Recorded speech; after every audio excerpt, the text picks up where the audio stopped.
Movie का start एक movie hall को दिखाते हुए होता है, जहाँ पर काम करने वाले तीन फ्रेंड्स आपस में बातें कर रहे होते हैं कि काफी रात हो गई है, अब हमें मूवी स्टार्ट करनी होगी। उन फ्रेंड्स में एक लड़की का नाम ब्रिजेट होता है। तभी बाइक पर बैठकर वहाँ एक कपल आता है और वो काउंटर पर जाते हैं टिकट्स लेने के लिए। और तभी वहाँ पर ब्रिजेट का छोटा भाई टिमी भी टिकट्स लेने के लिए आ जाता है, यानी वो भी यहाँ पर मूवी देखने ही आया था। लेकिन ब्रिजेट का फ्रेंड उसे ये कहकर मना कर देता है कि 18 साल से कम उम्र लोगों को आधी रात में मूवी देखना अलाउड नहीं है। तभी वहाँ पर उस बच्चे टिमी की सिस्टर यानी ब्रिजेट भी आ जाती है और वो उसे घर वापस जाने के लिए बोलती है। और तभी वहाँ पर ब्रिजेट का बेस्ट फ्रेंड भी आ जाता है, जिसका नाम जोश होता है, जो ब्रिजेट को उसके साथ मूवी देखने के लिए काफी इंसिस्ट करता है। इसीलिए वो दोनों जाकर हॉल के अंदर बैठ जाते हैं और तभी उन लोगों के साथ जोश के फ्रेंड्स भी आकर बैठ जाते हैं। वहीं पर हमें एक डिटेक्टिव भी दिखाया जाता है, जो कि एक सीरियल किलर को ढूंढने के लिए वहाँ पर आया था। और जिस सीरियल किलर को वो वहाँ पर ढूंढने आया था उसका नाम रेड था। इतनी ही देर में हॉल में जोश का एक और फ्रेंड भी आ जाता है। जोश की फीमेल फ्रेंड कहती है कि जो मूवी आज हम देखने जा रहे हैं वो आज से तकरीबन 40 साल पुरानी है, और जब इस मूवी को बनाया गया था तब सच में लोगों की मर्डर्स हुए थे। ये लोग उसी सीरियल किलर रेड की बात कर रहे थे जिसे डिटेक्टिव यहाँ पर ढूंढने आया था। डिटेक्टिव भी काउंटर पर जाकर मूवी की टिकट ले लेता है। साथ साथ वो एक आदमी की पिक्चर दिखाते हुए उसके बारे में पूछता है, जिसके बारे में वो लोग नहीं जानते थे। इसके बाद ब्रिजेट का फ्रेंड मूवी प्ले कर देता है। मूवी में दिखाया जाता है कि कुछ फ्रेंड्स गाड़ी में बैठकर कहीं पर जा रहे थे, लेकिन सडन उनका टायर पंक्चर हो जाता है। तब उन फ्रेंड्स में एक लड़का हेल्प मांगने के लिए करीबी घर में जाता है, जहाँ पर एक लेडी उस लड़के के लिए दरवाजा खोलती है और हॉल में डिटेक्टिव के पास एक और डिटेक्टिव आकर बैठ जाता है। मूवी में हम एक अजीब से आदमी को देख पाते हैं, जिसने हाथ में एक औजार लिया हुआ था और वो उसकी धार को तेज कर रहा था। दोनों डिटेक्टिव आपस में बातें कर रहे होते हैं कि जब से सीरियल किलर रेड गायब हुआ है ये उसकी पहली फिल्म है। मूवी में जो अजीब सा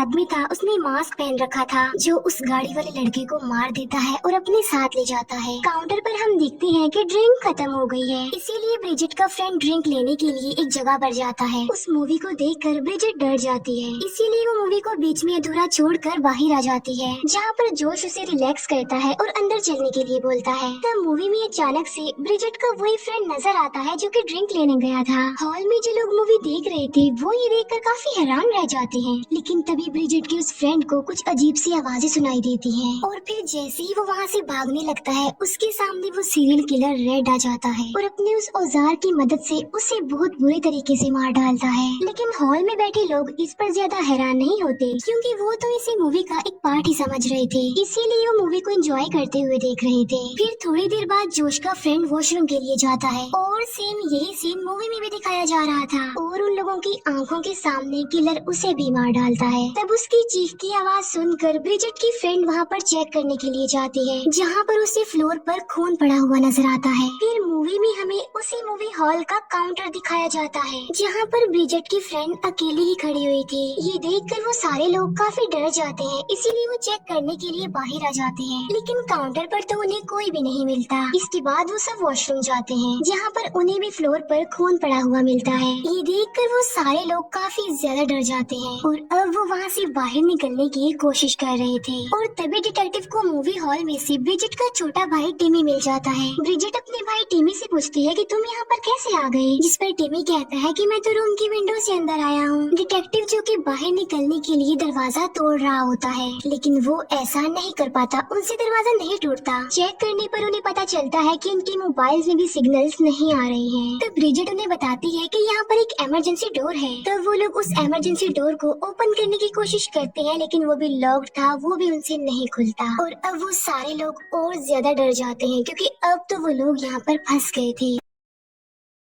जहाँ पर डिटेक्टिव उन्हें समझाने की कोशिश करता है कि अगर हमने अपनी जान बचानी है तो हमें साथ में रहना होगा, और वो उन लोगों को 5 साल पहले होने वाले एक इंसिडेंट के बारे में भी बताता है कि एक मेंटल हॉस्पिटल में एक रेड नामी पेशेंट था, जो पिछले कई सालों से एक सीरियल किलर वाली मूवी ही देख रहा था, जहाँ वो इस सीरियल किलर वाली स्लैशर मूवी को देखकर अपना हाथ ही दांतों से काट लेता है। फिर वो अपने ही खून से फ्लोर पर कुछ लिखता है और वहाँ से गायब भी हो जाता है। और सुबह को उस हॉस्पिटल में सिवाय खून के और कुछ भी नजर नहीं आ रहा था। असल में रेड सीरियल किलर बन चुका था, जो कि एक साइको सीरियल किलर था, जिसने हॉस्पिटल के सारे लोगों को मार दिया और फिर वहाँ से भाग गया। फिर जब वो सारे लोग सीरियल किलर के बारे में बातें कर रहे होते हैं, तब ब्रिजेट का भाई टिमी हॉल में चला जाता है, जिसे वो किलर देख लेता है, जो टिमी को मारता नहीं बल्कि उसको लाकर सब लोगों के सामने फेंक देता है और खुद भी सबके सामने आ जाता है। फिर दूसरा डिटेक्टिव उस किलर को समझाने की कोशिश करता है कि देखो तुम बिल्कुल रिलैक्स हो जाओ, हम सब कुछ ठीक कर देंगे।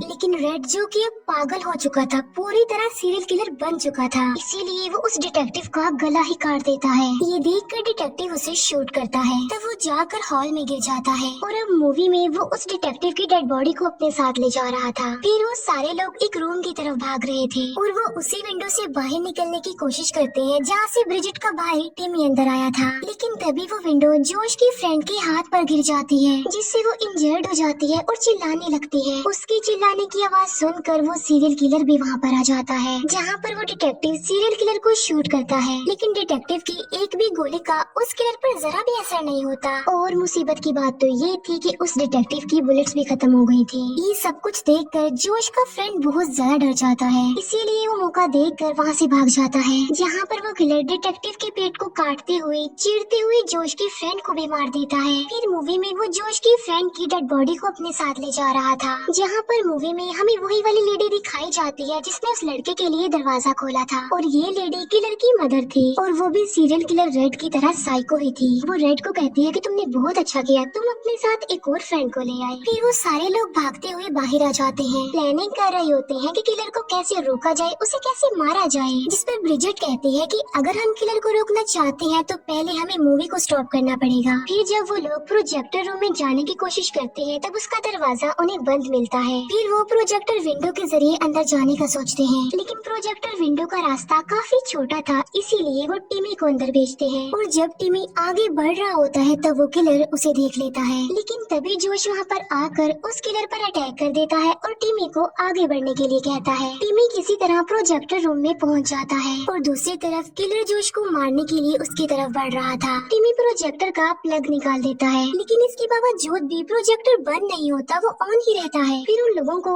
अंदर बुलाने के लिए टिमी दरवाजा खोल देता है और उस कपल में जो आदमी होता है वो उस प्रोजेक्टर को गिरा देता है। तब जोश किलर से बच जाता है और वो वहाँ से चला जाता है। कपल वाला आदमी मूवी का रील उठाकर देखता है, जहाँ पर उसे पता चलता है कि किलर अभी मरा नहीं है, बल्कि वो तो अभी जिंदा है। और वो प्रोजेक्टर एक बार फिर से अपने आप से ही ऑन हो जाता है और अब वो किलर उस कपल वाले आदमी के पीछे पड़ जाता है और वो उसे भी बहुत बुरी मौत देता है। फिर सारे सर्वाइवर्स हॉल में चले जाते हैं और मूवी में वो किलर और उसकी मदर साथ साथ होते हैं। किलर अपनी मदर से पूछता है कि क्या मूवी के बाहर मुझसे कोई डर रहा है। ये सुनकर किलर की मदर विंडो से बाहर देखती है, जो बताती है कि बाहर एक लड़की है, लेकिन वो भी डरी हुई नहीं है। ये देखकर जोश को सारी बात समझ आ जाती है। वो सबको बताता है कि किलर हमारी डर को फील कर सकता है। तब किलर ब्रिजेट की एक और फ्रेंड को मार देता है और फिर उसकी डेड बॉडी को भी अपने साथ ले जा रहा होता है। ये देखकर ब्रिजेट को काफी दुख होता है। जोश का फ्रेंड तो ये देखकर डर जाता है और वो हॉल से बाहर चला जाता है। फिर किलर जब देखता है कि टिमी अकेला है तो वो उसका पीछा करता है, लेकिन तभी टिमी वहाँ से भाग जाता है और जोश के फ्रेंड से टकरा जाता है। और अब किलर जोश के फ्रेंड को पकड़ लेता है, जहाँ पर वो किलर अपने उसी टूल को इलेक्ट्रिसिटी में लगा देता है, जहाँ पर उन दोनों को बहुत जोर से इलेक्ट्रिक शॉक लगते हैं, जिससे जोश का फ्रेंड बुरी तरह करंट लगने से जल कर मर जाता है। लेकिन किलर को इस करंट से कुछ भी नहीं होता। जोश को काफी गुस्सा आ जाता है और अब वो किलर को मारने के लिए जाता है, लेकिन तभी वो किलर वहाँ से गायब हो जाता है। इसीलिए जोश वापस रूम में आ जाता है और जो कुछ वो वहाँ पर देखता है उसे देखकर वो शॉक्ड रह जाता है, क्योंकि उस किलर ने ब्रिजेट को प्रिजनर बनाया हुआ था और वो बस उसे मारने ही वाला था। फिर वो किलर अपना टूल जोश की तरफ फेंकता है और उसकी आँख फोड़ देता है। ये देखकर ब्रिजेट बहुत ज्यादा डर जाती है। वो भागकर एक रूम में आ जाती है और खुद को वहाँ पर लॉक कर लेती है और जोश की ऐसी हालत देखकर काफी रोती है। और अब किलर टिमी के पीछे पड़ गया था, उसे हर जगह ढूंढ रहा था, लेकिन टिमी तो हॉल में छुपा हुआ था। और इतनी ही देर में वहाँ पर ब्रिजेट भी आ जाती है, जो अपने भाई टिमी को समझाती है कि हमें डरना नहीं चाहिए, क्योंकि हमारा डर ही हमारा वीक पॉइंट है, और अगर हम उस किलर से नहीं डरेंगे, यानी हम अपने डर पर कंट्रोल रख लेंगे, तो वो किलर हमारा कुछ भी नहीं बिगाड़ सकेगा। फिर वो दोनों सिबलिंग्स अपनी आंखें बंद करके वही हॉल में ही बैठ जाते हैं। और अब मूवी में वो सारा हॉल नजर आता है, वो सिबलिंग्स भी नजर आते हैं, जहाँ पर किलर उन्हें देख लेता है और वहाँ पर आकर उन्हें डराने की की काफी कोशिश करता है, लेकिन उन दोनों ने तो अब क्योंकि अपनी आंखें बंद की हुई थी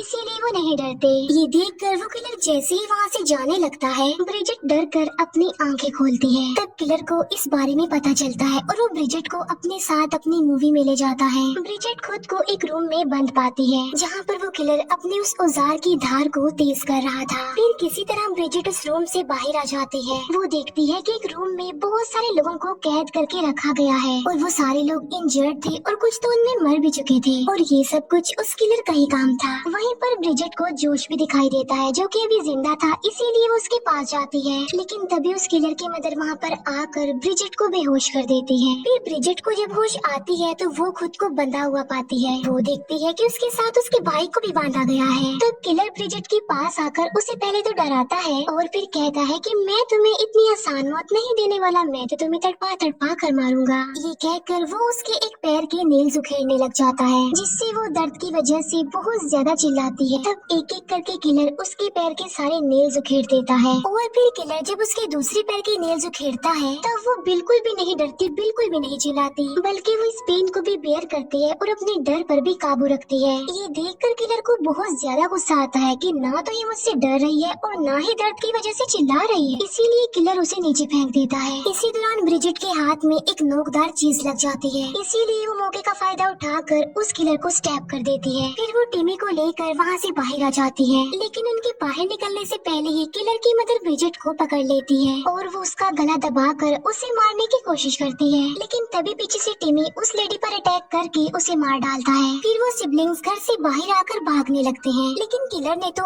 अभी भी उनकी जान नहीं छोड़ी थी और वो उनके पीछे पड़ जाता है। भागते भागते टिमी का पैर फिसल जाता है और वो गिर जाता है। तब ब्रिजेट अपने भाई को उठाती है और जोर से चिल्लाती है, क्योंकि किलर की मूवी का अब भी एंड हो गया था और यहाँ पर वो अपने भाई की जान बचाने के लिए उसे बाहर की तरफ फेंकती है और इस तरह से टिमी की जान बच जाती है, क्योंकि वो मूवी से निकलकर उस मूवी हॉल में आ गया था। और यहाँ पर वो वाली मूवी खत्म हो जाती है, प्रोजेक्टर भी रुक जाता है। अब यहाँ पर तो मूवी खत्म हो गई थी, लेकिन ब्रिजेट अभी भी मूवी में ही थी, यानी वो मूवी में ही फंस चुकी थी। फिर थोड़ी देर बाद वहाँ पर पुलिस आ जाती है और टिमी उन्हें सारी रियलिटी बता देता है। अब क्योंकि वो छोटा बच्चा था, इसीलिए कोई भी उसकी बात पर बिलीव नहीं करता और यहीं पर ये मूवी यानी मिडनाइट मूवी भी एंड हो जाती है। Thank you for watching.